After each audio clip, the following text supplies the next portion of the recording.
వాక్య భాగంలోకి వెళదాం. పరిశుద్ధ గ్రంథంలో నుంచి మనం ఉత్తర ప్రత్యుత్తరాలుగా చదివిన కీర్తన భాగంలో నుంచి కొంత భాగాన్ని మనం ఈరోజు నేర్చుకుందాం. సమయం ఏ ఒక్క వచనాన్ని ధ్యానం చేయడానికి కుదరదు, కానీ ఇదివరి దినాల్లో కొన్ని విషయాలు మనం ధ్యానం చేశాం కనుక ఇందులో ప్రాముఖ్యమైన ప్రారంభ వచనాలను జ్ఞాపకం చేయాలని నేను ఆశపడుతూ ఉన్నాను.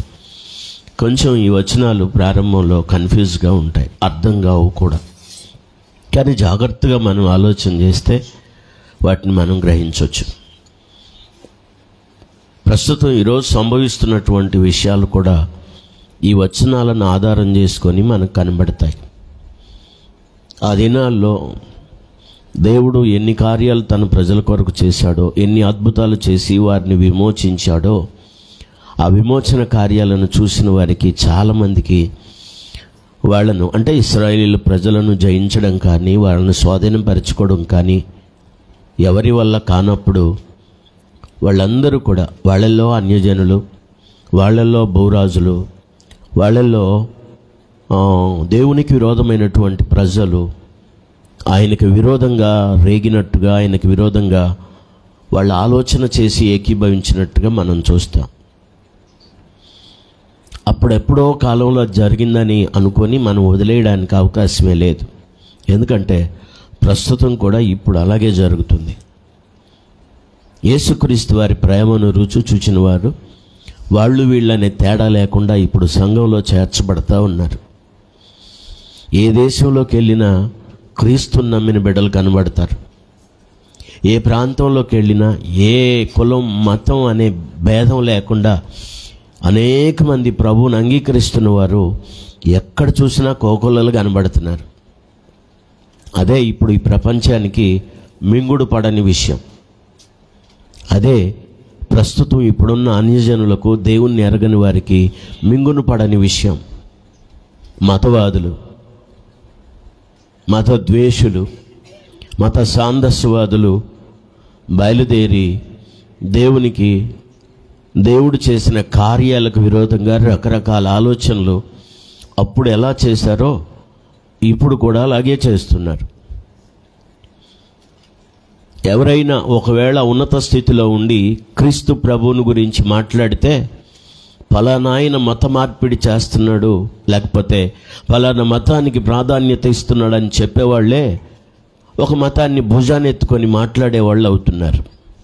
కానీ ఆ సిగ్గు కానీ, మరి మనం ఇలా అన్నామే అన్న ఆలోచన కానీ వారికి తెలియడం లేదు. వాక్య భాగాలను కొంచెం బాగా మీరు అర్థం చేసుకోవడానికి ప్రయత్నం చేయండి. 2వ అధ్యాయం 1వ వచనం. అన్యజనులు ఎలా అల్లరి రేపుచున్నారు, జనములు ఎలా వ్యర్థమైన దానిని తలంచుచున్నవి. ఎవరంట అల్లరి రేపుతుంది? అన్యజనులు. ఇప్పుడు ఎక్కడ చూసినా ఒక రకమైన మత ఛాందస్వాదులు బయలుదేరి అల్లరి చేయడం వాళ్ళకి పని. ఆరాధన చేసుకునే వాళ్ళ దగ్గరికి అల్లరి చేయడం, అక్కడికి వెళ్ళి అల్లరి చేయడం, ఆరాధనలో ఆపివేయడం వాళ్ళ పని, అల్లరి మోకల పని.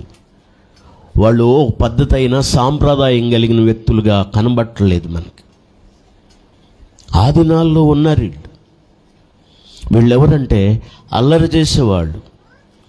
అన్యజనులంటే దేవుడు ఎరగనివారు, దేవుణ్ణి ఎరగనివారు, దేవుడు లేనివాళ్ళు, దేవుడంటే తెలియని వాళ్ళు. వీళ్ళు ఏం చేస్తున్నారంటే అల్లరి చేస్తూ ఉన్నారు. ఇప్పుడు ఎక్కడికి వెళ్ళినా చర్చిల్లో అల్లరి చేస్తున్నారు. ఎక్కడన్నా మీటింగులు పెడితే ఆ మీటింగుల్లోకి వెళ్ళి అల్లరి చేస్తున్నారు. వీళ్ళు అల్లరి మోకలు. వీళ్ళు దైవతత్వం కలిగిన వారు కాదు, దైవ చింతన కలిగిన వారు కూడా కాదు, అల్లరి మోకలు వీళ్ళు.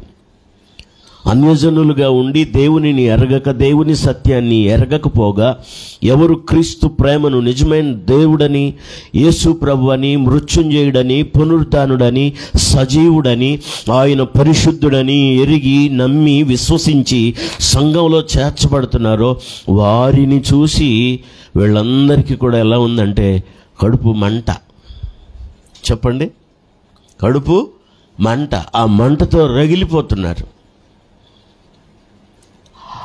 దాన్నే మరి వ్యతిరేక నినాదంగా తీసుకొని మరి సంఘాల్లోకి వెళ్ళి అక్కడక్కడ ప్రార్థన జరిగే కూటాల్లోకి వెళ్ళి అల్లరి చేయడానికి ఇష్టపడుతున్నారు. గ్రహింపు లేని అల్లరి మోకలు వెళ్ళు. మీరు బాగా ఆలోచించండి. అన్యజనులు ఎలా అల్లరి రేపుచున్నారు. రెండవది, జనములు ఎలా వ్యర్థమైన దానిని తలంచుచున్నారు. మంచి తలంపులు లేవు వీళ్ళకి. ఎవరి మీద అంటే ఎవరు ప్రభువుని అంగీకరించారో, ఎవరు ప్రభు దగ్గరికి వచ్చారో, ఎవరు సంఘం అనే ఆ కట్టులోకి వచ్చారో వారి మీద దేవునికి విరోధంగా వాళ్ళు ఆలోచన చేస్తూ ఉన్నారు. జాగ్రత్తగా చూడండి.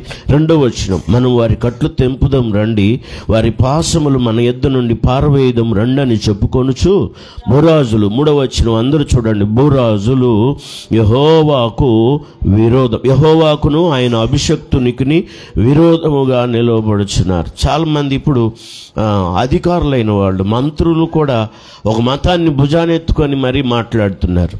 వాస్తవంగా రాజ్యాంగబద్ధ ప్రకారం వాళ్ళు నాయకులైనప్పుడు వాళ్ళు ప్రమాణం ఏం చేస్తారంటే, అన్ని మతాలను గౌరవిస్తాను, అన్ని ప్రాంతాల వారిని గౌరవిస్తాను, కులమత భేదం లేకుండా నేను నా యొక్క బాధ్యతను నిర్వర్తిస్తానని ప్రమాణం చేస్తారు. కానీ మరి గతి తప్పిన వాళ్ళగా, మతి తప్పిన వాళ్ళలాగా ఈనాడు వాళ్ళు చేసిన ప్రమాణాన్ని మర్చిపోయి ఒక మతాన్ని, ఒక ఒక ఒక ఉద్దేశాన్ని తీసుకొని భుజానెత్తుకొని మరి దాన్ని మోసి అనేక మందికి దాన్ని మరి ఒక రకమైన అంటువ్యాధిలాగా అంటించే వాళ్ళలాగా మారుతున్నారు.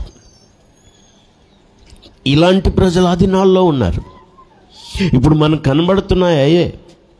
కానీ ఎవడైనా ఒక అధికారి కానీ, ఒక ఎమ్మెల్యే కానీ, ఒక మంత్రి కానీ గొప్పవాడు అయ్యాడు, గొప్పవాడి స్థితికి వచ్చిన తర్వాత ఎందుకు రీసెంట్గా జరిగిన ప్రపంచ కప్, వరల్డ్ కప్లో ఉమెన్స్ వరల్డ్ కప్ జరిగింది చూసారా? కేవలం ఒక చిన్న అమ్మాయి జమీరమ్మ రోడ్రిక్స్ అనే అమ్మాయి గెలుపొందిన తర్వాత వరల్డ్ కప్ను సాధించి, అంటే ఫైనల్కి వెళ్తారన్నప్పుడు సెమీఫైనల్లో ఆమె మరి ఒకటి నిలబడి చాలా గట్టిగా పోరాడి మన దేశానికి మరి కప్పు రావడానికి, ఆ ప్రపంచ కప్పు మరి ఆ ఫైనల్కి వెళ్ళకపోతే అసలు ఉండేది కాదు. సెమీఫైనల్లో ఆమె నిలబడి పోరాడి అత్యధికమైన పరుగులు సాధించి ఉన్నతమైన టార్గెట్ను గొప్ప దేశానికి చూపెట్టింది.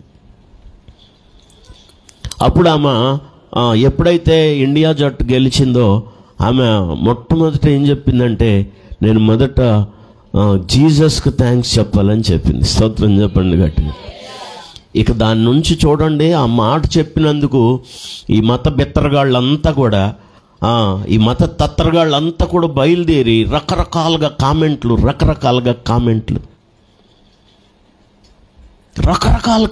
అన్నమాట. ఒకవేళ ఇంకొక రకంగా మాట్లాడితే ఆమెనందరూ భుజాన్ని ఎత్తుకొని ప్రపంచానికి చూపెట్టేలాగా లేపి అందరికి కనపడేటట్టు మాట్లాడేవాళ్ళు. కానీ ఆమె జీసస్ అనే పేరు చెప్పగానే గుండెల్లో వాళ్ళకంతా బాగుపడ్డట్టుగా అయింది. కడుపు మంటతోటి రకరకాల ట్రోల్స్, కొంతమంది బూతులు కూడా పెట్టారు. నేను చూశాను అవన్నీ కూడా. కేవలం ఎందుకంటే ఆమె జీసస్ అనే పేరు చెప్పినందుకు. ఎంత కడుపు మంటగా. భారతదేశంలో అనేక మతాలు ఉన్నాయి, అనేక మంది దేవుళ్ళను కలిగిన వారు ఉన్నారు. ఎవరిని వాళ్ళని గౌరవించుకుంటున్నారు, ఎవరి మతాల్లో వాళ్ళు ప్రయాణం చేస్తున్నారు. ఎవరి విశ్వాసం వాళ్ళది. చెప్పండి, ఎవరి విశ్వాసం వాళ్ళది. మనం ఎప్పుడు అలా అగౌరవపరచలేదు, ఎవరిని కించపరచలేదు, మనం ఎవరిని తోలనాడి మాట్లాడలేదు. కేవలం ఆమె జీసస్ అన్నందుకు, జీసస్కు మొదట నేను థ్యాంక్స్ చెప్తున్నాను అన్నందుకు ఒక పెద్ద, మన భారతదేశంలో ఒక పెద్ద విప్లవం వచ్చేసింది. మీకు తెలియకుండా నేను చెప్పనా, ఒక అద్భుతం ఏంటంటే ఆమె ప్రపంచానికి ఒక్క నిమిషంలో సాక్ష్యం చెప్పింది, యేసు దేవుడని. స్తోత్రం చెప్పండి. ప్రపంచానికి చెప్పింది జీసస్కి థ్యాంక్స్ అంటే ప్రపంచం అంతా అటు కన్నెత్తి చూడాల్సి వచ్చింది. అది దేవునికి ఘనత. వరల్డ్ కప్ గెలిచిన తర్వాత కూడా దేవునికి మహిమ ఆమె ద్వారా తేబడింది. దాని గురించి ఎంతమంది చెడ్డగా ట్రోల్ చేశారో తెలుసా? అలాంటిదే ఒక అధికారి కానీ ఆ స్థానంలో ఉండి అలా చెప్తే ఇక ఇతను మత మార్పిడి చేస్తున్నాడు, క్రైస్తవులుగా మారుస్తున్నాడు అని వీళ్ళంతా ఏకీభవించే వాళ్ళు అవుతున్నారనమాట. ఇక్కడ కొంతమందిని గురించి చెప్పాడు. అన్యజనులు అన్నాడు, జనములు అన్నాడు, తర్వాత భూరాజులు. 3వ వచనంలో అంటున్నాడు భూరాజులు. అనండి, ఏ రాజులు అంటే భూరాజులు వేరు, పరలోక రాజులు వేరు. భూరాజ్యం వేరు, పరలోక రాజ్యం వేరు. మనది భూ సంబంధమైంది కాదండి, మనది పర సంబంధమైంది. హల్లెలూయా. మనం ఈ రాజ్యాలు కొట్లాడే వాళ్ళం, ఈ రాజ్యాల కోసం కొట్లాడే వాళ్ళం కాదు. మన పోరాటం, మన యొక్క గురి, మన లక్ష్యం పరలోక రాజ్యం. హల్లెలూయా. మన లక్ష్యం, మన గోల్ పరలోకం. దాని కొరకు మనం ప్రయాసపడుతున్నాం. కానీ విశ్వసించిన వాళ్ళు సంఘాల్లో చేర్చబడటాన్ని బట్టి కులం మతం భేదం లేకుండా సంఘాలలో వారు దేవుణ్ణి మహిమపరచడాన్ని చూసి ఓర్వలేని ఈ మత ఛాందస్సువాదులంతా అల్లరి మోకలుగా తయారయ్యి మరి అనేక మంది దేవుని అభిషక్తుని కంటే క్రీస్తుకు విరోధంగా పోగుపడతా ఉన్నారు. రకరకాల ఆలోచనలు చేస్తూ ఉన్నారు. ఈరోజు ఎంతో బాధాకరమైన విషయం. సంఘం తెలుసుకోవాలి, ఈ దినాలు ఎలా ఉన్నాయంటే వాక్యం నెరవేరుతుందని తెలుసుకోవాలి. మత్తయి సువార్త ఎప్పుడన్నా 24వ అధ్యాయం చదివితే రాజ్యం మీదకి రాజ్యాలు లెగుస్తాయి, మనుషుల మీదకి మనుషులు లెగుస్తారు, యుద్ధాలు జరుగుతాయి, భూకంపాలు సంభవిస్తాయి, కరువులు సంభవిస్తాయి. ఇవన్నీ సంభవించాలి, కానీ అంతం వెంటనే రాదు. ఇవి సంభవిస్తున్నప్పుడు మీరు తెలుసుకోవాలి, ప్రభువైన యేసుక్రీస్తు వారు త్వరగా రాబోతున్నాడని గ్రహించాలి. సకల జనులకు సువార్త ప్రకటించబడాలి. అటు తర్వాత మాత్రమే అంతం వస్తుంది. ఈ లోపు నువ్వు సిద్ధపడాలి అన్ని విధాలుగా. వాక్యం చెప్తుంది, మీరు ఇంకా బైబిల్ చదివితే సువార్తల్లో ధన్యతల గురించి చెప్పిన తర్వాత 5వ అధ్యాయం మత్తయి సువార్తలో ప్రభు 10వ వచనం తర్వాత ఏం చెప్పాడంటే, నా నామము నిమిత్తం జనులు మిమ్మును నిందించి హింసించి మీ మీద అబద్ధంగా చెడ్డ మాటలు కూడా పలుకుతారు, అప్పుడు మీరు ధన్యులు. హల్లెలూయా. ఇలాంటి పరిస్థితులు మీరు ఎదుర్కొంటారు. దేవుని పిల్లలు ఇలాంటి పరిస్థితులు ఎదుర్కోవడానికి కూడా సిద్ధమయ్యి దేవుణ్ణి గణపరచడానికి ఇష్టపడాలి, దేవుణ్ణి మహింపరచడానికి ఇష్టపడాలి. తర్వాత ఆమె గురించి, ఆమె చరిత్ర గురించి నేను చదివితే అర్థమైంది ఏంటంటే, ఆమె పాస్టర్ గారు కూతురంట. ఎవరు? జమీమా రోడ్రిగ్స్ అనే ఆమె ఓ పాస్టర్ గారు కూతురంట. ఎంత అద్భుతం! దేవునికి మహిమ కలుగును గాక. ప్రపంచం కన్నెత్తి చూసేలాగా ప్రపంచం ఆలోచింపజేసింది, ప్రపంచాన్ని ఆలోచింపజేసింది. ఆమె కేవలం బ్యాట్ పట్టుకొని బుద్ధి చెప్పింది అనేక మందికి. హల్లెలూయా. దేవుని ప్రజల్ని కించపరచడం ఎవరి వల్ల కాదు, దేవుని ప్రజల్ని అవమానపరచడం ఎవరి వల్ల కాదు. ఇక మాట చెప్పాలంటే అసలు దేవునికి విరోధంగా చేసే ఏ పని ఎక్కడ కూడా వరదిల్లదు. దేవుని గురించి వాళ్ళకున్న చులకనైన ఆలోచనలు వాళ్ళ జీవితాన్ని పతనం వైపు తీసుకెళ్తాయేమో కానీ వాళ్ళని ఆశీర్వాదకరంగా ఉంచలేవు. మరి సవాలుగా చెప్పగలను నేను, నాకు ఆ ధైర్యం ఉంది. ఎందుకంటే నేను చెప్పేది నిజం, నా దేవుడు నిజం, నేను ప్రకటించే సువార్త నిజం. నా దేవుడు సర్వశక్తి గల దేవుడు. ఆయన కొరకు ఏమైపోయినా పర్వాలేదు, ఏమైనా పర్వాలేదు. రోడ్రిగ్స్ లాగా దేవునికి మహిమ కొరకు నిలబడాలి. ఒక ఉన్నతమైన స్థితిలోకి వెళ్తే నువ్వు అక్కడ నిలబడి దేవుని మహిమపరచాలి. Yes, I thanks Jesus first అని చెప్పాలి. హల్లెలూయా. నేను దేవునికి, యేసుకు కృతజ్ఞతాస్తుతులు చెల్లిస్తున్నానని చెప్పగలగాలి. లోకం నిన్ను అవమానపరచవచ్చు, లోకం నిన్ను చేదరించుకోవచ్చు, ఎలివేయచ్చు, రకరకాలుగా మాట్లాడచ్చు, కానీ అప్పుడు దేవుని కొరకు నువ్వు నిలబడాలి. అది మహదానందంగా ఎంచుకోవాలి. క్రైస్తవుడు అయినందుకు ఆ పేరును బట్టి బాధపడితే దాంట్లోనే దేవుణ్ణి మహింపరచాలని పత్రిక భాగంలో రాశాడు. కొంతమంది ఏకీభవించారు, రాజులు, భూరాజులు ఏకీభవించారు, ఏలికలు ఏకీభవించారు. వాక్యాన్ని చూడండి. భూరాజులు యెహోవాకును ఆయన అభిషక్తునికి విరోధముగా నిలబడుచున్నారు, ఏలికలు ఏకీభవించి ఆలోచన చేయుచున్నారు. అనండి, ఎవరంటే వాళ్ళు? ఏం చేద్దాం, ఎట్ట చేద్దాం? మీకు తెలుసా, ప్రవీణ్ పగడాల చనిపోయాడు. ఆయన ప్రపంచవ్యాప్తంగా ఈ ఈ మత మార్పిడి అనేటువంటిది జరగకుండా ఒక చట్టం తీసుకురావడానికి ప్రభుత్వాలు కృషి చేస్తూ ఉన్నాయి. మత స్వేచ్ఛ అనేది అందరికీ ఉంది. ఎవరి ఇష్టదైవాన్ని వాళ్ళు ఆరాధించుకోవచ్చు, ఎవరి విశ్వాసం వాళ్ళదని దాని కొరకు సుప్రీంకోర్టులో ఒక పిల్ వేశాడు ఆయన. అంతే, ఆయనకు రోజులు 3 జరిగింది. అది యాక్సిడెంట్ అయిందో ఇంకేం జరిగిందో మనం చూడలేదు. చాలా వాస్తవాలు బయటకు వచ్చినాయి. చివరికి ఆయన చనిపోయినప్పుడు ఆయన మీద ముద్ర ఏం వేశారంటే ఆయన తాగుబోతుగా ముద్రించారు. అది చాలా దుఃఖకరమైన విషయం. వాస్తవంగా చనిపోకముందు రిపోర్ట్ రాకతలకే కొంతమంది దుర్మార్గులైన మత ఛాందస్వాదులు రిపోర్ట్ ఏమి ఇచ్చారంటే ముందే చెప్పారు కొంతమంది, నేను ఆ పేరు కూడా చెప్పగలను. ఆయన చనిపోయి ఇంకా పోస్ట్ మార్టం కూడా చేయకుండానే ఏముంది చూడండి తాగి తగలబడి చచ్చాడని వస్తుందని ముందే చెప్పారు. ఎలా తెలిసింది వాళ్ళకి? అది చిత్రీకరించి వాళ్ళు ఇష్టం వచ్చినట్టు ఏం చేయాలనుకుంటే చేసి పోస్ట్ మార్టంలో ఫస్ట్ లేదని చెప్పి, దాదాపుగా పోస్ట్ మార్టం అంటే 1 డేలో ఇస్తాడు, అప్పుడే చేసి అప్పుడే ఇస్తారు. కానీ ఆ పోస్ట్ మార్టం రిలీజ్ చేయడానికి ఈ దొంగ రకాలు 21 రోజులు చేశారు. పోస్ట్ మార్టం అనేది అన్ని రోజులు చేయడానికి అసలు అవకాశం ఉండదు. చులకనైన ఆలోచన కొంతమందికి, ఈ దుర్మార్గమైన మనస్తత్వం కలిగిన మత ఛాందస్వాదులకి. మీకు తెలుసా, అతడైతే చనిపోయాడు కానీ బ్రతికినట్టుగా అనేక మందికి సువార్త దినాల్లో బాగా వ్యాప్తి చెందింది. ఆయన అంతకుముందు ఎప్పుడెప్పుడు ఎక్కడెక్కడ ఎలా మాట్లాడాడో అవన్నీ అప్పుడు బయటకు వచ్చినాయి. ఆయన మతాన్ని ఎక్కడ మాట్లాడలేదు, మానవత్వం గురించి ఎక్కువ మాట్లాడాడు. చప్పట్లు కొట్టి స్తోత్రం చెప్పండి. దేవుని పిల్లలు ఏ మతాన్ని మత ద్వేషాలను రెచ్చగొట్టేవాళ్ళు కాదు. క్రైస్తవులు అందరినీ ప్రేమించేవాళ్ళు, ప్రేమించమని చెప్పేవాళ్ళు, ప్రేమను చూయించేవాళ్ళు. దేవుని పిల్లలు వాళ్ళు చక్కగా దేవుని మందిరాలకు వెళ్ళి ఆరాధన చేస్తూ ప్రభువుని గణపరుస్తుంటే అనేక మంది అన్యజనుల్లో నుంచి ప్రభు దగ్గరికి వస్తున్న వారిని చూసి ఈ ఏలికలైన వాళ్ళకి, భూరాజులైన వాళ్ళకి ఏమొస్తుందంటే కడుపు మంట వస్తుంది. వాళ్ళు రకరకాల ఆలోచనలు చేస్తున్నారు. మన దేశంలో కూడా ఎట్లన్నా కానీ అసలు ఇంకొక మతం అనేటువంటిది లేకుండా ఇంకొక విశ్వాసం. మతం అంటే అర్థం చెప్తాను వినండి. మతం అంటే విశ్వాసం. గుర్తుపెట్టుకోండి, మతం అంటే మతం కాదు. మతం అనేది మీరు మర్చిపోవాలి. మతం అనే దానికి అర్థం ఏంటంటే విశ్వాసం. అనండి, అనండి అమ్మా, నోరున్న వాళ్ళు అనండి. అది అట్లా అనొచ్చు కదా, గట్టిగా బిగ తీసుకొని నాకేం అర్థమైతే. మతం అంటే అర్థం ఏంటంటే విశ్వాసం. ఎవరి విశ్వాసాన్ని మనం తృణీకరించాం కదా, అలాంటప్పుడు దేవుని పిల్లల నమ్మకాన్ని, దేవుని పిల్లల విశ్వాసాన్ని తృణీకరించడానికి నీకు హక్కెవడిచ్చాడు? హల్లెలూయా. ధైర్యంగా దేవుని కొరకు దేవుని బిడ్డలు నిలబడాల్సిన దినాలు ఈ దినాలు.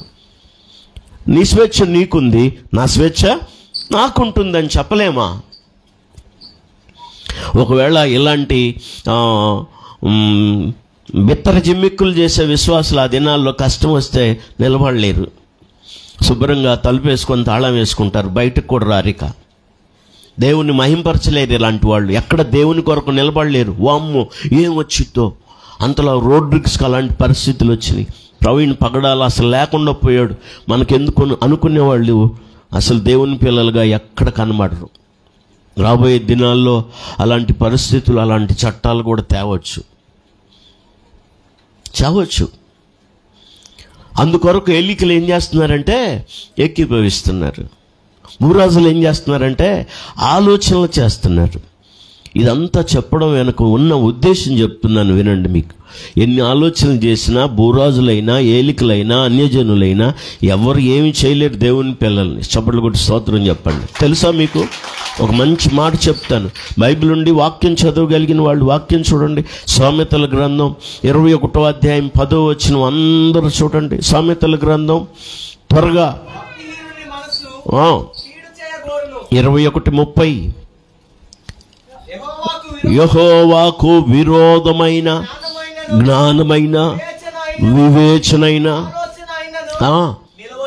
పక్కన వాళ్ళకి చెప్పండి, యెహోవాకు విరోధమైన జ్ఞానమైన వివేచనైన ఆలోచనైనా అది నిలవదు.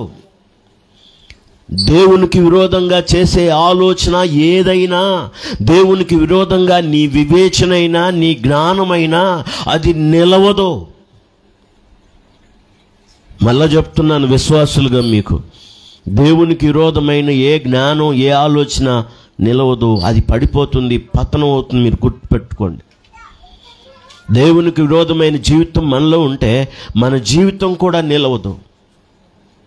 విశ్వాసులు పర్టికులర్గా గుర్తుపెట్టుకోవాలి, దేవునికి విరోధంగా పోరాడి ఎవరు జయం పొందలేరు. దేవునికి విరోధంగా మనం విరోధంగా ఒక అడుగు వేయగలమా? మనకు చేత అవుతుందా? పోరాడగలమా? దేవునికి విరోధంగా అడుగులు వేసిన వాళ్ళు కొన్ని చరిత్రలు నేను చెప్తాను, మీరు గుర్తుపెట్టుకోండి. వాళ్ళకి అసలు మనుగడ లేకుండా పోయింది. ఒకవేళ దేవునికి విరోధంగా ఆలోచన చేస్తే నీ ఆలోచన నిలవదు. వాళ్ళు నాయకులైనా అంతే, రాజులైనా అంతే, ఏలికలైనా అంతే, గురువులైనా అంతే, ఎవరైనా అంతే. ఈ సమాజంలో దేవునికి విరోధమైన ఆలోచన నీకు ఉందంటే నువ్వు ఖచ్చితంగా పతనానికి వెళుతున్నావు అని అర్థం. జాగ్రత్తగా చరిత్రను మీరు పరిశీలన చేయండి. దేవునికి విరోధంగా ఆలోచన చేసిన వాళ్ళని చూడండి, వాళ్ళ యొక్క జీవితాన్ని, వాళ్ళ యొక్క గతాన్ని మీరు చూడండి. వాళ్ళు పెట్టిరేగిన తర్వాత, పచ్చరిల్లిన తర్వాత, వాళ్ళని అణిచిన దేవుడు తర్వాత వాళ్ళని అసలు కనబడకుండా చేశాడు. లోకరాజ్యాలన్నీ ఒకరోజు క్రీస్తు రాజ్యం కాబోతున్నాయి. స్తోత్రం చెప్పండి. లోకరాజ్యాలన్నీ కూడా ఏ రాజ్యం కాబోతున్నాయి? క్రీస్తు రాజ్యం కాబోతున్నాయి. అదే పరలోక రాజ్యం, అదే నిత్య జీవం. దానికి మనం సిద్ధపడుతున్నాం ప్రియులారా. ఈలోగా విరోధమైన ఆలోచనలు వాళ్ళకు ఉండొచ్చు, విరోధంగా పోగుపడవచ్చు, వాళ్ళకి విరోధంగా వివేచన ఉండొచ్చు, విరోధంగా ఆయనకు విరోధంగా ఆలోచన చేసి ఏకీభవిస్తుండొచ్చు.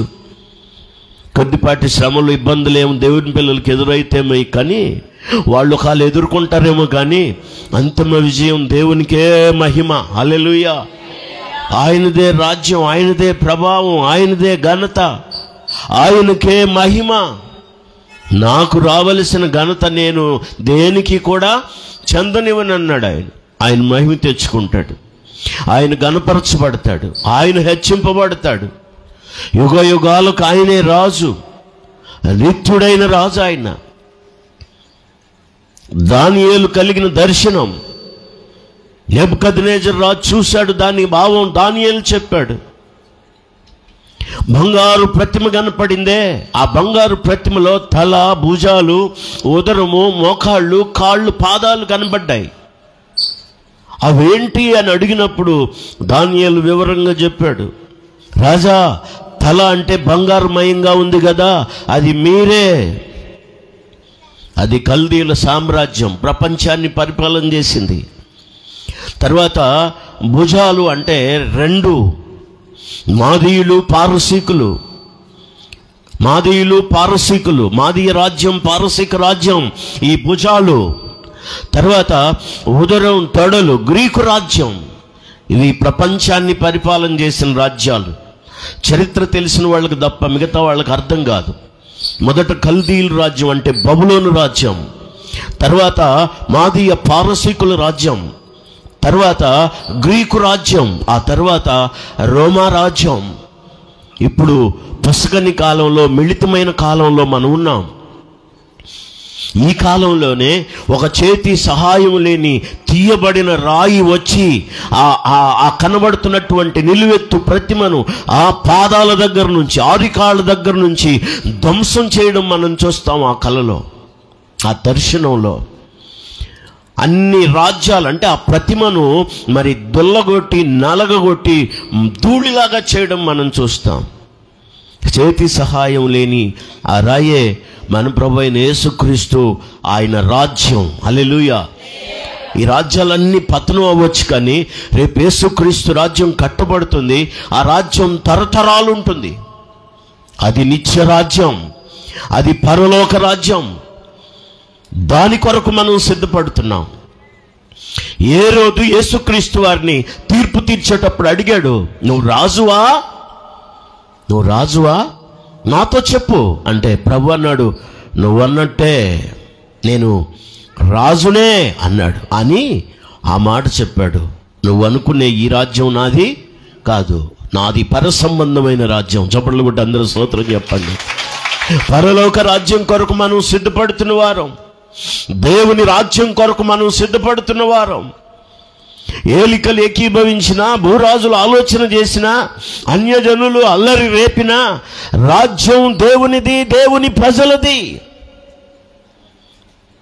దానియేలు గ్రంథం, బైబిల్ నుండి వాక్యం చదవగలిగిన వాళ్ళు జాగ్రత్తగా దేవుని మాటలు చూడాలని మీకు నేను ఆహ్వానం తెలియచేస్తా ఉన్నాను. దయచేసి 2వ అధ్యాయం 44వ వచనం. ఆ రాజుల కాలములో పరలోకమందున్న దేవుడు ఒక రాజ్యమును స్థాపించును. ఈ రాజులందరూ, నేను చెప్పినటువంటి రాజులు, ఈ కాలాంతంలో ఒక రాజ్యాన్ని దేవుడు స్థాపించబోతున్నాడు. ఆ రాజుల కాలంలో పరలోకమందున్న దేవుడు ఒక రాజ్యమును స్థాపించును. దాని ఎన్నటికీ నాశనము కలగదు. ఆ రాజ్యము దాన్ని పొందిన వారికి గాక మరెవరికి చెందదు. అది ముందు చెప్పిన రాజ్యములన్నిటినీ పగలగొట్టి నిర్మూలము చేయును గాని అది యుగ యుగముల వరకు నిలుచును. మిగతా రాజ్యాలన్నీ ఏమవుతాయంటే నిర్మూలం అవుతాయి. దేవుని రాజ్యాన్ని దేవుడు కట్టబోతున్నాడు. అది పొందిన వారికి గాక మరెవరికి చెందదు. అందరికి కాదని చెప్పండి, అందరికి కాదని చెప్పండి. పొందిన వాళ్ళకి ఆ రాజ్యం, ఎవరు దాన్ని పొందారో వారి కోసం సిద్ధపరచబడిన రాజ్యం అది. ఆ రాజ్యం కొరకు మనం సిద్ధపడుతున్నాం. వాక్యం చెప్తుంది, ఎంతో మంది రాజులు ఉంటారు అక్కడ. ఆ రాజ్యాలు పడగొట్టబడతాయి. 44వ వచనం, ఆ రాజ్యము పొందిన వారికి గాక మరెవరికి చెందదు. అది ముందు చెప్పిన రాజ్యాలు. ఎన్ని రాజ్యాలు చెప్పాను నేను చెప్పండి? ఆ బంగారు ప్రతిమలో ఎన్ని రాజ్యాలు ఉన్నాయి? మొదటి రాజ్యం ఎవరి రాజ్యం? కల్దీలు రాజ్యం. రెండవ రాజ్యం 2 భాగాలు, మాదీయులు, పారసీకులు. భుజాలంటే 2 కాదు, నీకు 2 భుజాలు ఉన్నాయా అంటే 2 రాజ్యాలు. మాదీయులు, పారసీకులు 2 రాజ్యాలు కలిసి ఒకటే రాజ్యం. వాళ్ళు పరిపాలన చేశారు. తర్వాత 3వ రాజ్యం, ఉదరం దగ్గర నుంచి తొడలు బలమైన భాగం, గ్రీకు రాజ్యం. అది ఇత్తడి అనండి. మొదటిది మేలిమి బంగారం, రెండవది వెండి, మూడవది గ్రీకు రాజ్యం ఇత్తడితో పోల్చబడింది. చాలా బలమైన రాజ్యం. ద గ్రేట్ అలెగ్జాండర్ అని ఎప్పుడన్నా విన్నారా? గ్రీకు రాజ్యాధిపతి, ప్రపంచాన్ని జయించాడు. నేను చెప్పిన ముందు రాజ్యాలన్నీ కూడా ప్రపంచాన్ని పరిపాలన చేసిన రాజ్యాలు. ఆ తర్వాత మరి మోకాళ్ళు కింద పాదాల వరకు రోమా ప్రభుత్వం. తర్వాత ఏర్పడిన 10 భాగాలు, అది పొస్గని కాలం అని ఇదివరకు చెప్పాను. ప్రస్తుతం మనుషులకు కూడా పొస్గని కాలంలో మనం ఉంటున్నాం. రాజకీయం పొస్గని కాలం. ఒక ప్రభుత్వం అంటే ఒక ప్రభుత్వానికి పడదు. ఇప్పుడు కూడా ఒక వ్యక్తి అంటే ఒక వ్యక్తికి పడదు. మనుషులు అలాగే ఉంటారు. ఆ రాజ్యస్థితి అలాగే ఉంటుందని అక్కడ అన్ని చదువుతారు. మీరు జాగ్రత్తగా గమనిస్తే పై విషయం పైనే అక్కడే ఉంటుంది. మీరు చూడండి 42వ వచనం. పాదముల వేళ్ళు కొంత మట్టుకు ఇనుపవిగాను కొంత మట్టుకు మట్టివిగాను ఉన్నట్టు ఆ రాజ్యం ఒక విషయంలో బలముగాను ఒక విషయంలో నీరసముగాను ఉండును. ఇనుమును బురదయు మిళితమయుండుటకు తమరికి కనబడెను. అటువలే మనుష్య జాతులు మిళితములై ఇనుము మట్టితో అతకనట్లు. ఇదిగో చూడండి, వారు ఒకరితోనొకరు ఎట్లుంటారంట? రాజ్యాలు అలాగే ఉంటాయి, మనుషులు అలాగే ఉంటారు. పొసగరు, ఒకరంటే ఒకరికి అక్కడ ఇనుము మట్టి అతకనట్టు. కలుస్తాయా? ఇనుము మట్టి కలుస్తాయా? అతకవు కదా. అవి ఎలాగ అతకవో ఈ దినాల్లో మనుషులు కూడా అలాగే ఉంటారు. ఆ రోజుల కాలంలోనే ప్రభువైన యేసు పరలోకమందున్న దేవుడు ఒక రాజ్యాన్ని స్థాపిస్తాడు. అన్ని రాజ్యాలు మరి ఆ రాజ్యం చేత జయించబడతాయి. అది క్రీస్తు రాజ్యం అవుతుందని దేవుని వాక్యం మనకు సెలవిస్తూ ఉంది. బైబిల్ నుండి వాక్యం చదవగలిగిన వాళ్ళందరూ చూడండి ప్రకటన గ్రంథం. అందరూ వాక్య భాగాన్ని చూడాలి. ప్రకటన గ్రంథం వాక్య భాగాన్ని చూడండి.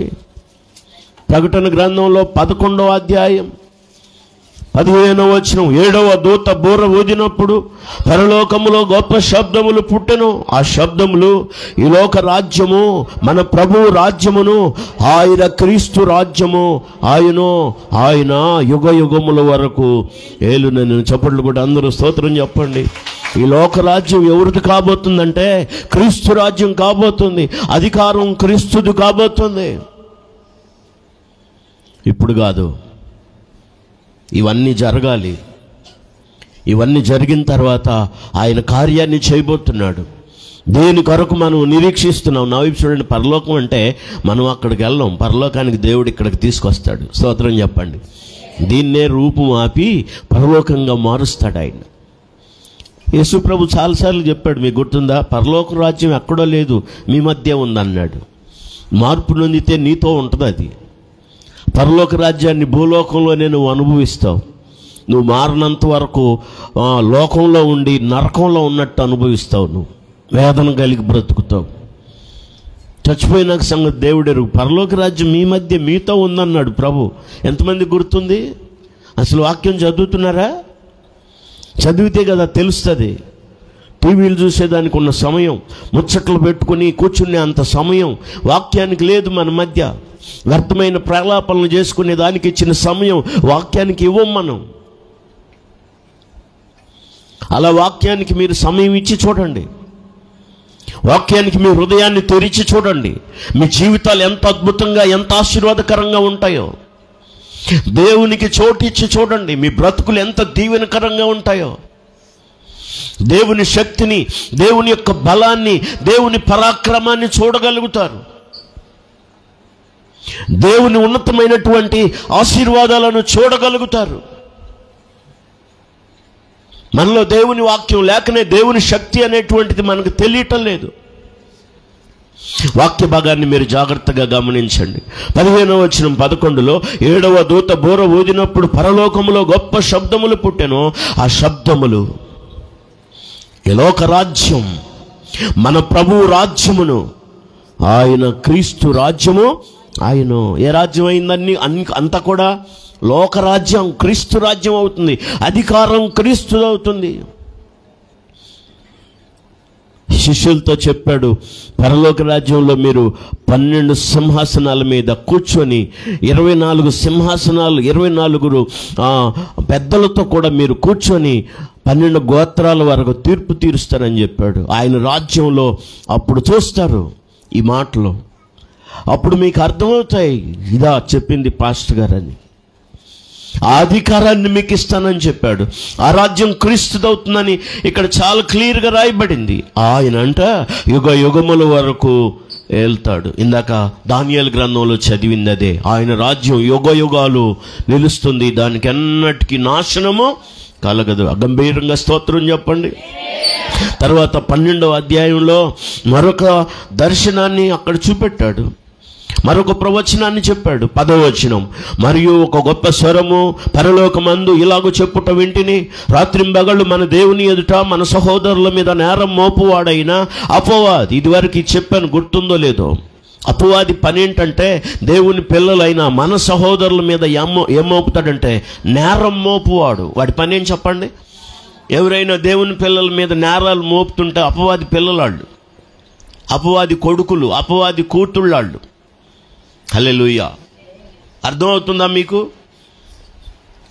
నేరాలు మోపేవాడు ఎవడంటే అపవాది. చాలా క్లియర్గా రాయబడింది. అందరూ చూడండి ఆ వాక్యాన్ని. మరియు గొప్ప స్వరము పరలోకమందు ఇలాగూ చెప్పగా నేను వింటిని, రాత్రింబగళ్ళు మన దేవుని ఎదుట మన సహోదరుల మీద నేరము మోపువాడైన అపవాది ఇప్పుడేం చేయబడ్డాడంటే పడదోయబడ్డాడు. చప్పట్లు కొట్టి అందరూ స్తోత్రం చెప్పండి. అపవాది అంట దేవుని సన్నిధికి వెళ్ళి మన మీద, మన సహోదరుల మీద ఏం మోపుతా ఉంటాడంట? అయ్యా, నువ్వు ఫలానా వ్యక్తి మంచోడు అనుకుంటున్నావు కదా, దొంగ మొహంది, దుర్మార్గురాలు, మోసం చేస్తుంది, నీకు తెలియదని అన్నీ ఏం మోపుతా ఉంటాడు? వాడు నేరాలు మోపుతా ఉంటాడు అపవాదిగాడు. వాడి పని అది. ఎప్పటి నుంచో తెలుసా? మీకు తెలుసా? వాడు ఎట్టంటే రాత్రింబగళ్ళు అదే పనాడు. చెప్పండి, ఏం పని? మరి నిద్ర ఎప్పుడు పోతాడో ఏమో నాకు అర్థం కాదు. కొంతమందికి నిద్ర కూడా రాదు దీనికి ఇచ్చే ప్రాముఖ్యతకి. ఏంది మీకు అర్థమవుతుందా? బాగా అర్థమవుతుందా? స్తోత్రం చెప్పండి గట్టిగా. మీరు జాగ్రత్తగా మళ్ళీ చదువుతున్నాను చూడండి. మరియు గొప్ప స్వరము పరలోకమందు ఇలాగ చెప్పుట వింటిని, రాత్రింబగళ్ళో, చదవండి వేరే వాళ్ళు, రాత్రింబగళ్ళో 10వ వచనం,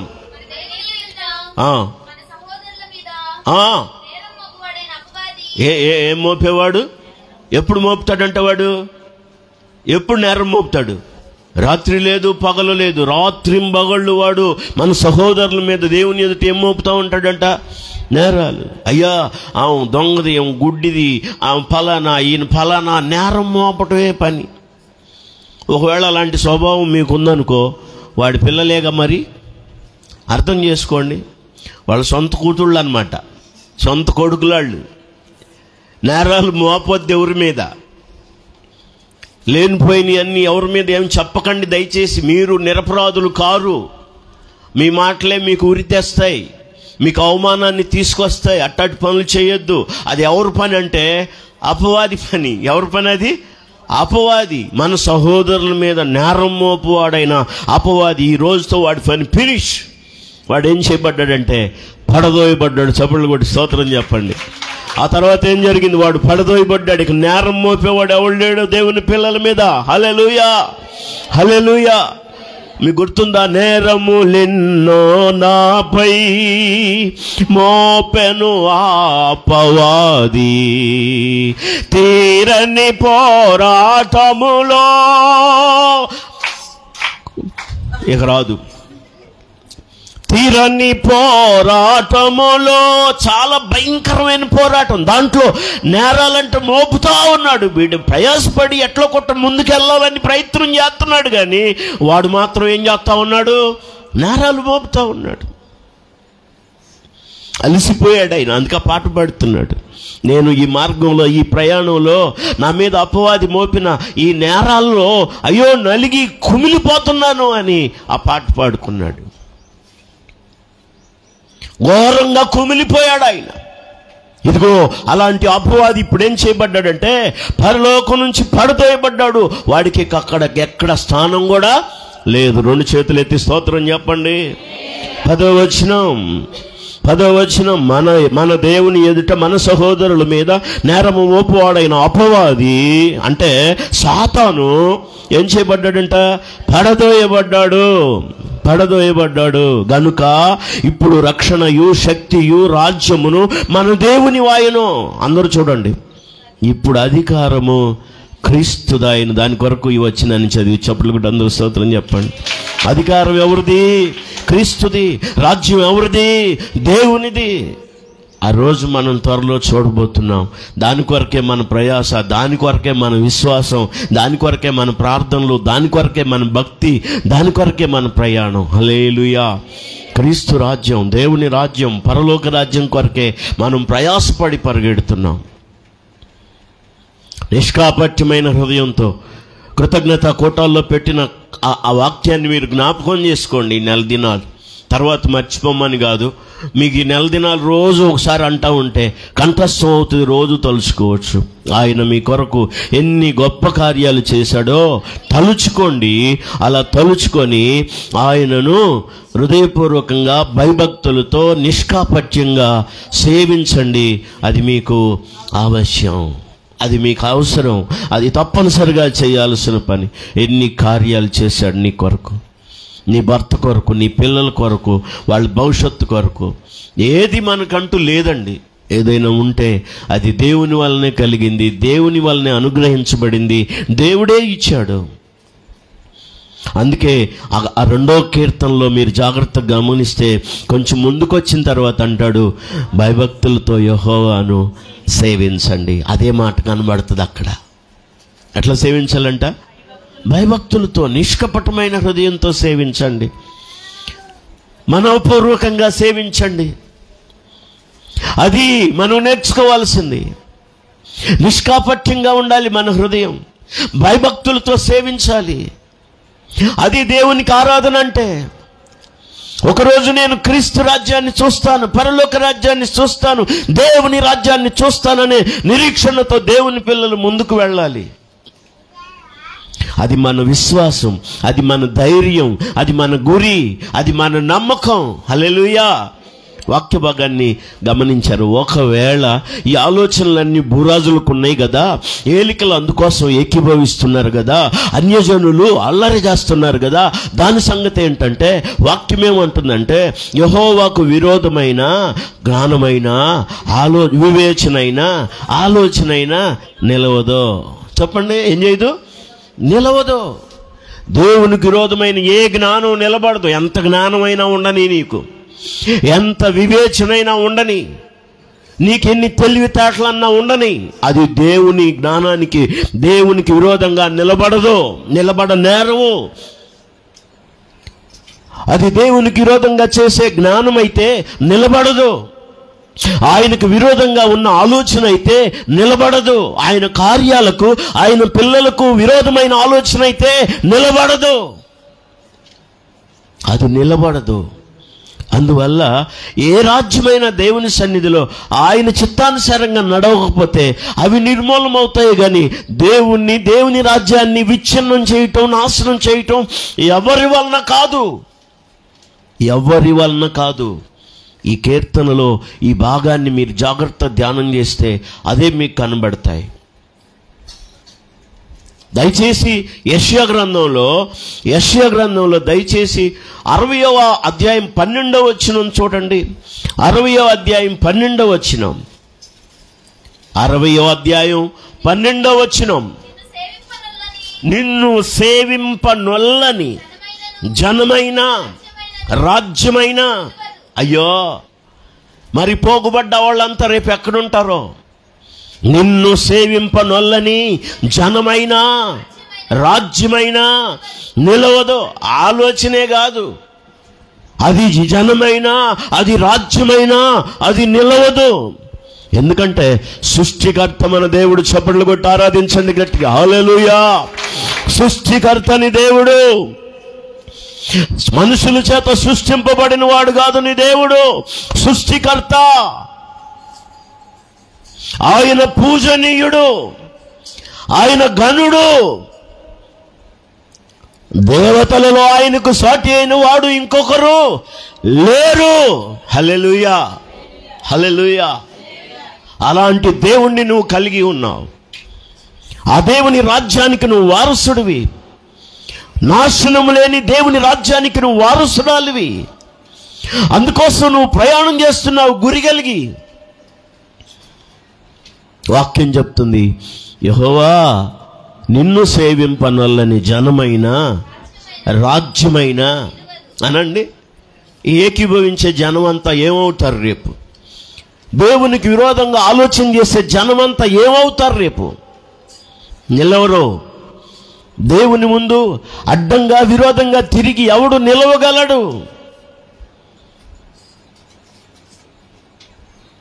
క్రీస్తు మన పక్షంగా ఉండగా మనకు విరోధి ఎవడంటాడు? రోమీయులకు రాసిన పత్రికలో క్రీస్తు మన పక్షంగా ఉండగా, దేవుడు మన పక్షంగా ఉండగా, దేవుడు మనతో ఉండగా మనకు విరోధి ఎవడు? ఎన్ని ఆలోచనలు ఉంటే ఉండనివ్వండి, చేసుకుంటే చేసుకొనివ్వండి. వివేచన ఉండొచ్చు, వాళ్ళకి జ్ఞానం ఉండొచ్చు, వాళ్ళకి ఆలోచనలు కూడా ఉండొచ్చు. కానీ అవేవి కూడా ఏమిగావంటే నిలవవు. హల్లెలూయా. మన దేవుడు సృష్టికర్త అయిన దేవుడు. మానవాళికి కనబడుతున్న సృష్టి అంతటిని సృష్టించిన దేవుడు. ఆయనను దేవుడిగా కలిగి ఉన్న మనం ధన్యులం. ఆయన దాన్ని పొందిన వారికి, అంటే ఆయన యందు భయభక్తులు కలిగిన వారికి ఆ రాజ్యాన్ని సిద్ధపరుస్తున్నాడు. అవమానపరచాలని, అల్లరి చేయాలని ఏలికలు ఏకీభవించి, భూరాజులు ఏకీభవించి చేసే ఈ ఆలోచనలు, ఈ వివేచన అంతా కూడా వ్యర్థమైపోతుంది. ఒకరోజు క్రీస్తు రాజ్యం అవుతుంది. లోకరాజ్యం క్రీస్తు రాజ్యం అవుతుంది. పరలోక రాజ్యం అవుతుంది. దేవుని రాజ్యం అవుతుంది. దేవుని పిల్లలు దాన్ని పొందబోతున్నారు. మనకు ఆ ఉన్నతమైన ఆధిక్యతను దేవుడిచ్చాడు. చప్పట్లు కొట్టి అందరూ స్తోత్రం చెప్పండి గట్టిగా. హల్లెలూయా, హల్లెలూయా. అవును ప్రియులారా, ఇంకొక మాట అక్కడ రాయబడింది 54వ అధ్యాయంలో చూడండి. యెషయా గ్రంథంలో 17వ వచనం. ఈ వాక్యాన్ని చెప్పి నేను ముగిస్తాను. ఇంకొక మాట చెప్తాను, ఇది కాకుండా ఇంకొక మాట చెప్తాను. నా సమయంలోనే హల్లెలూయా, నా సమయంలోనే నీ సమయాన్ని తీసుకొని ఈరోజు హల్లెలూయా. 10:40 అయింది, ఇంకా నాకు 20 నిమిషాలు ఉంది. దేవునికి మహిమ కలుగును గాక. నువ్వు పాటలన్నీ అయిపోయినాక వచ్చావు, నువ్వు మూతి మెల్లబెట్టినా నాకేం సంబంధం లేదు. కూర్చో మర్యాదగా, కాసేపు ప్రశాంతంగా. అన్నీ కడుక్కొని తుడుచుకొని సర్దుకొని వచ్చావు నువ్వు. ఈ వెనక చూపు ఉండొద్దు నీకు. ఇక వాటన్నిటిని మర్చిపో, పక్కన పెట్టు. కొద్దిసేపు అన్న ప్రశాంతంగా ప్రభుని ఆరాధించు, మనసు పెట్టు వాక్యం మీద. వచ్చిందాక హడావుడి, మరి వెళ్ళిందాక హడావుడి. మళ్ళీ ఎప్పుడప్పుడు వదిలిపెడతాడు. వదిలిపెట్టకుండా ఇక్కడ ఏమైనా కూర్చోబెడతారా పాస్టర్ గారు? ఆయనకి ఆ టార్గెట్ ఏమైనా ఉందా? లేదు కదా, చెప్పండి. లేదని ఉందా? ఉంటే అలా సాయంత్రం దాకా చెప్తా ఉంటే అప్పుడు అనాలి మీరు. ఇంచుమించు 2-3 నిమిషాలు ఒక ఐదు అయితే అప్పుడు లేకపోతే అమ్మ 11 దాటిపోయిందే పాస్టర్ గారు. పాస్టర్ గారి కంట ప్రసంగంలో లిమిట్ తెలియట్లేదంట. అమ్మ ఇటు చూడండి, నాకెళ్ళి పాస్టర్ గారికి ప్రసంగంలో లిమిట్ తెలియట్లేదు. ఆయన మైకు తీసుకుంటే వదిలిపెట్టట్లేదు. ముగించాలని ఆశ ఉన్నా దాన్ని ముగించలేకపోతున్నాడు. పాస్టమ్మ గారు కూడా చాలా రకాలుగా చాలాసార్లు చెప్పిందంట, అయ్యా జనాలు ఇసుకు పడుతున్నారు, ఉప్మా కూడా చల్లారిపోతుంది. ఇట్లా ఎన్ని చెప్పినా నీకు అర్థం కావట్లేదు. నువ్వేదన్నా ఒక గురి పెట్టుకొని ప్రసంగాన్ని ముగించేటట్టు చూడయ్యా అని చెప్పిందంట. కానీ ఆమె చెప్పినా కూడా అలాగే ప్రసంగం కొనసాగుతుంది. చివరికి అందరూ కలిసి, పెద్దలను పాస్టమ్మ గారు అందరూ కలిసి పాస్టర్ గారిని కూర్చోబెట్టి ఏదన్నా ఒక ప్లాన్ ఆలోచించండి, సమయంలో మీరు ముగించాలంటే నేను కూడా ముగించాలనుకుంటున్నాను, కానీ అక్కడికి వెళ్ళిన తర్వాత ముగించలేకపోతున్నాను, ఏం చేయమంటారు మీరు చెప్పండి అన్నాడు అంట పాస్టర్ గారు. వాళ్ళందరూ కలిసి అదేంటారు నాయన, ఇది చూడండి, పోలో ఉంటుందా, పోలో రౌండ్గా ఉంటుంది, తిమ్మిరిపిళ్ళ లాంటిది, అలాంటి పోలో టాబ్లెట్ ఒకటి ఇస్తాం, అది నోట్లో పెట్టుకో, అది ఎంతసేపు ఉంటే అంతసేపు వాక్యం చెప్పు, అది అరిగిపోయిన తర్వాత వాక్యం ఆపేసేయి అన్నారట. ఓకే మంచిది అన్నారంట. పోలో గుండ్రంగా ఉంటుంది కదా, చిన్న హోల్ ఉంటుంది. ఎంతమందికి పోలో తెలుసు? పోలో బిళ్ళలు తెలీదా? చెప్పరే మరి, ఇక్కడ ఉన్నారు మీరు, అబ్బాయి ఉన్నారు, పోలో చూసే ఎప్పుడన్నా? ఎలా ఉంటుంది? తెల్లగా ఉంటుంది కదా. ఆ పోలో ఒకటి వేసుకో ప్రసంగానికి ముందు. అది వేసుకున్న తర్వాత అది అయిపోయిందంటే ప్రసంగం ఫినిష్ చేయాలని చెప్పారంట. ఈ పాస్టర్ గారు కూడా ఓకే అలా చేస్తానన్నాయంట. దాన్ని జాగ్రత్తగా జేబులో వేసుకున్నాడు. కరెక్ట్గా ప్రసంగానికి లేచినప్పుడు నిలబడాలి. యథావిధిగా ఆయన ప్రసంగం ప్రారంభించేటప్పుడు వాళ్ళ మాటలు గుర్తొచ్చినాయి కదా, పాస్టమ్ గారు పెద్దలందరూ చెప్పినవి. జనాలకి ఇసుకు రాకుండా ఉండటం కోసం, సకాలం ముగించడం కోసం జేబులో చేయబెట్టాడు. చక్కగా తీసుకున్నాడు, నోట్లో పెట్టుకున్నాడు, ఇక వాక్యం చెప్పడం మొదలుపెట్టాడు. కానీ ఆ రోజు అంతకు ముందు చెప్పిన దానికంటే ఇంకా ఎక్కువసేపు చెప్పాడు. ఏంటి టైం అయిపోయింది కదా, ఇంకా ముగించలేదు అని వాళ్ళంతా టెన్షన్ పడుతున్నారు. పాస్టర్ గారు ముగించలేకపోతున్నాడు. కారణం ఏంది అంటే, అంతకుముందు వారంలో పాస్టర్ గారు కోటుగుండి తెగిపోయిందంట. కోటుగుండి తెగిపోయింది. ఆ కోటుగుండీలు కూడా లావుగా ఉంటాయి, పోలో బిళ్ళల్లాగా. అది జేబులో వేసుకున్నాడు, పడిపోతే మిస్ అయిపోద్దని జేబులో వేసుకున్నాడు. తర్వాత కొట్టించుకుందామని దాన్ని మర్చిపోయాడు, ఆ జేబులో ఉంది. ఆ రోజు పోలో టాబ్లెట్ పెట్టింది ఈదరిన, కానీ ఈ చెయ్యి పెట్టింది ఆయన ఎట్టంటే ఈ కోటుగుండి వైపు పెట్టాడు. అదే పోలో అనుకున్నాడు, అది కరిగిద్దా. ఇక ప్రసంగం అలా కొనసాగుతూ ఉందంట. స్తోత్రం చెప్పండి. అయితే మన పాస్టర్ గారు అలా చేయడం చెప్పండి. హల్లెలూయా. నాకు సమయాలు తెలుసు, నేను 1000 మందికి చెప్పాను, 100 మందికి చెప్పాను, కొన్నిసార్లు ఒక్కళ్ళకు కూడా చెప్పాను, ఒక్కళ్ళు కూడా లేనప్పుడు గోడలకు కూడా చెప్పాను. నాకు అనుభవం ఉంది. స్తోత్రం చెప్పండి. ఏ సమయాన్ని ఎలా నిర్వర్తించాలో దేవుడు ఆ కృపనిచ్చాడు, ఆ జ్ఞానాన్ని ఇచ్చాడు. నేను మళ్ళీ చెప్తున్నాను, 1000 మందికి చెప్పాను, 100 మందికి చెప్పాను, 10 మందిలో ఉన్న వాళ్ళకి చెప్పాను, అసలు ఎవరు లేనప్పుడు గోడలకు కూడా చెప్పాను, ఒకరిద్దరికి కూడా చెప్పాను. నాకు తెలుసు సమయం విలువ, నాకు తెలుసు సమయపాలన, నాకు తెలుసు. సరిగ్గా మీకే తెలియక టైం ప్రకారం రాలేక సరి ప్రకారం ఆరాధన చేసుకో. కానీ టెన్షన్ ఎప్పుడు వస్తుందంటే అందరూ ముగించలేదే, ముగించేటప్పుడు గుర్తొచ్చింది సమయం, మరి వచ్చేటప్పుడు రాదే. మళ్ళీ ఇప్పుడు బ్యాంకు పని గుర్తొచ్చింది, ఇప్పుడే డోక్రా గుర్తొచ్చింది, ఇప్పుడే పని గుర్తొచ్చింది, అక్కడికి వెళ్ళి మార్కెట్కి వెళ్ళి ఏదో తేవాల్సింది ఇప్పుడే గుర్తొచ్చింది. కానీ పొద్దున్నే గుర్తురాదు. నేను అడుగుతున్నాను, నా వైపు చూడండి. నిజంగా ఈరోజు ఆదివారం అయితే ఆదివారం సిద్ధపడటానికి నువ్వు ఎప్పుడు లేసావు చెప్పు? పనులు ఎందుకు కావని దొంగ మాటలు చెప్తున్నావు నువ్వు. 7 గంటలకి 8 గంటలకు నిద్ర లేస్తే పనులు ఎలా అవుతాయి?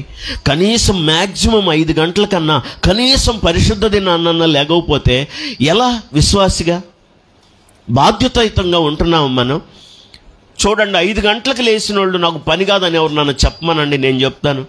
లేకపోతే నన్ను పిలవండి, మీ ఇంట్లో పని ఎలా కాదో చూద్దాం ఒకరోజు. అక్కడి నుంచి ఉంటా, నేనేం చేయనులే, అక్కడి నుంచి ఉంటా అంతే. ఎందుకు పని కాదు చూద్దాం. మనం 7 అయిందాక మంచం మీద నుంచి దిగట్లా, 8 అయిందాక కొంతమంది లెగొట్లా, 7:30కు చూసుకొని కూడా లెగొట్లా కొంతమంది. అబ్బా చలిపడుతుంది, అప్పుడేనా అమ్మా అప్పుడేనా అన్నాడు వాడు. ఇట్లా రకరకాలు అయిపోయారు మనుషులు. సమయం విలువ తెలియట్లేదు. వాక్యం చెప్తుంది సమయాన్ని అసలు పోనివద్దని, సద్వినియోగం చేసుకోండి, దాన్ని దుర్వినియోగం చేయొద్దని. ప్రభు కృపనిచ్చాడు మనకు, ఆ విషయం మర్చిపోవద్దు. ఎంతమంది ఎన్ని ఏకీభవించినా మనం దేవుని రాజ్యానికి నియమించబడ్డ వాళ్ళం, ఏర్పరచబడ్డ వాళ్ళం, ప్రత్యేకపరచబడ్డ వాళ్ళం. వాక్యం చెప్తుంది ఈ మాటలు చూడండి, నా 54:17 వచనం. నీకు విరోధముగా రూపించబడిన ఏ ఆయుధము వర్ధిల్లదు. ఆమేన్ చెప్పండి. అర్థమవుతుందా? జ్ఞానమైనా నిలవదు, వివేచనైనా నిలవదు, రాజ్యమైనా నిలవదు. ఇక్కడ చెప్తుంది నీకు విరోధంగా రూపించబడిన ఏ ఆయుధం వర్ధిల్లదు. ఏది వర్ధిల్లదో? దేవుని పిల్లలకు వ్యతిరేకంగా రూపించబడిన ఏ ఆయుధం, ఏ చట్టం వర్ధిల్లదో. కనుక దేవుని పిల్లలు ధైర్యంగా ఉండండి, స్థిరంగా ఉండండి, నమ్మకంగా ఉండండి, ప్రతిష్ట కలిగి బ్రతకండి, భయభక్తులతో సేవించండి, నమ్మకంగా సేవించండి, నమ్మకంగా మీ హృదయాలను దేవుని కొరకు సిద్ధపరచుకోండి. ప్రభువు ప్రత్యక్షమైనప్పుడు తలదించుకోవడానికి కాకుండా తలెత్తుకోవడానికి సిద్ధపడండి. ఏ చిన్న పులిపిండి లాంటి డాగు మచ్చ మనల్ని తలదించుకునేలా చేయకూడదు. అలా లేకుండా సిద్ధపడండి. అంత బాగుంది కానీ కొద్దిగా అంటారు చూడండి, అది చాలు మన జీవితాన్ని పరలోక రాజ్యానికి దూరం చేయడానికి. అన్ని మంచి లక్షణాలు ఉన్నా ఏ చిన్న చెడు లక్షణం చాలు మనల్ని దేవుని రాజ్యానికి దూరం చేయడానికి. అత్తరు మంచిదే కదా, అత్తరులో చచ్చిన ఈగలు పడుట వలన చెడు వాసన వస్తుంది. అత్తరు పరిమళం మంచిగా ఉంటుంది, కానీ దాంట్లో చెడు చచ్చిన ఈగలు పట్టడం వలన ఏ వాసన వస్తుందంట? చెడు వాసన. మనం మంచి వాళ్ళమే దేవుని పిల్లలంగా, కానీ ఏ చిన్న చచ్చిన ఈగలంటే ఏ చిన్న పొరపత్తి మనలోకి వచ్చిందంటే అది చాలు సర్వనాశనం చేస్తుంది మన సాక్ష్యాన్ని, మన విశ్వాసాన్ని, మన నమ్మకత్వాన్ని. పిండంతా మంచిదే, కానీ ఎక్కడో కొంచెం మిగిలిందంట పులిపిండి, దాన్ని తీసుకెళ్ళి దాంట్లో కలిపి పెట్టారు. ముద్దంతా ఏమైపోద్ది? పులిసిపోద్ది. నువ్వు మంచి వ్యక్తివే, నువ్వు మంచిదానివే, నువ్వు మంచివాడివే, కానీ ఏదో ఎక్కడో ఏముంది? పులిపిండి ఉంది, ఎక్కడో పులిపిండి ఉంది. ఆ పులిపిండి నిన్ను పాడు చేయగలదు, జాగ్రత్త. బుద్ధిహీనత అంట తనకున్న ఘనతనంతా తేలగొడుతుందంట. అనండి, బుద్ధిహీనత ఘనతనంతా, ఘనత కలిగించే లక్ష్యాలను బుద్ధిహీనత అనేది చిన్నది. బుద్ధిహీనత చాలా రకాలుగా చెప్పచ్చు, కానీ అంశం పక్కకు పోతుందని నేను పక్కకు వెళ్ళలేకపోతున్నాను. రాజులు ఏకీభవించినా, భూరాజులు విరోధంగా ఆలోచన చేసినా, అన్యజనులు అల్లరి చేసినా, రేపు రాజ్యం దేవునిది అవుతుంది, క్రీస్తుది అవుతుంది. ఆ రాజ్యంలో సదాకాలం మనం ఉంటాం. అందుకొరకే ఆయన ఈ లోకానికి వచ్చి తన ప్రాణాన్ని ధారపోశాడు, విలువ పెట్టి మనల్ని కొన్నాడు, మనల్ని పరిశుద్ధపరిచాడు, పరిశుద్ధులుగా చేశాడు, పరలోక రాజ్యానికి సిద్ధపరుస్తున్నాడు. ప్రభు రాబోతున్నాడు తన రాజ్యంతో. ఆయన రాజ్యంలో సదాకాలం ఉండడానికి నమ్మకంగా దేవుని కొరకు ఆయనకి ప్రియమైన పిల్లలంగా జీవించే సిద్ధపడదుము గాక. తలలు వంచండి, ప్రార్థన చేసుకుందాం. కృపాసత్య సంపూర్ణుడు అయిన మా ప్రియ పరమ తండ్రి, స్తుతులు స్తోత్రాలు చెల్లిస్తున్నాం ప్రభువా. గరుడా, కీర్తనీయుడా, స్తోత్రాలు. విన్న ఏ మాట నిష్ప్రయోజనం కాకూడదు. ప్రతి మాట, ప్రతి హృదయంలో నైనా క్రియ జరిగించండి. అన్యజనులు, భూరాజులు, ఏలికలు ఏకీభవించి నీ పిల్లలైన వారికి విరోధంగా, నీకు విరోధంగా చేసే ఆలోచనలు ఎన్నైనా ఏమైనా అవి నిలవవని సెలవిచ్చావు.